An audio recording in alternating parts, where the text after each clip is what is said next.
حضرت انس رضی اللہ تعالیٰ عنہ سے مروی ہے کہ نبی پاک صلی اللہ علیہ وسلم بکثرت یہ دعا مانگا کرتے تھے۔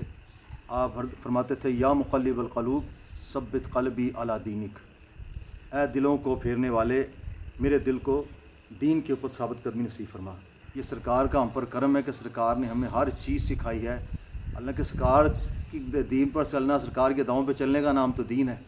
پھر آپ کا دین پر قائم رکھنا کیا مطلب؟ آپ تو سراپا دین ہے۔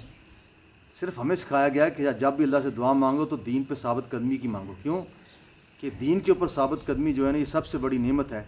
جس کو اللہ دین دے دیتا ہے نا، اس کو ساری نعمتیں مل جاتی ہیں۔ آپ نے دنیا کے اندر دیکھا ہوگا کہ لوگوں کے پاس بڑی نعمتیں ہیں، بلکہ جن کے پاس جتنی زیادہ نعمتیں ہوتی ہیں ان پہ اتنی زیادہ پابندیاں ہوتی ہیں نعمتوں کو استعمال کرنے کی۔ لوگوں کے پاس بہت سارا پیسہ ہوتا ہے لیکن ڈاکٹر کہتے ہیں یہ نہیں کھانا، وہ نہیں کھانا، ایسا نہیں کرنا، ایسا نہیں کرنا، وہاں نہیں جانا، وہاں سے نہیں آنا۔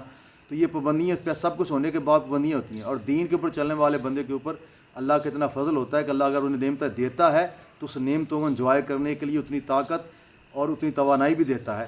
تو اس لیے سرکار نے ہمیشہ ہمارے لیے وہ راستہ اختیار فرمایا، ہمیں وہ اس راستے پر چلایا جس پہ ہماری دنیاوی فائدہ بھی ہے اور اخروی فائدہ بھی ہے۔ اس لیے میرے بھائیوں، ہمیشہ اپنے نبی پاک صلی اللہ علیہ وسلم کی سنت کو ادا کرتے ہوئے ہمیشہ دین پر ثابت قدمی کی دعا کرنی چاہیے۔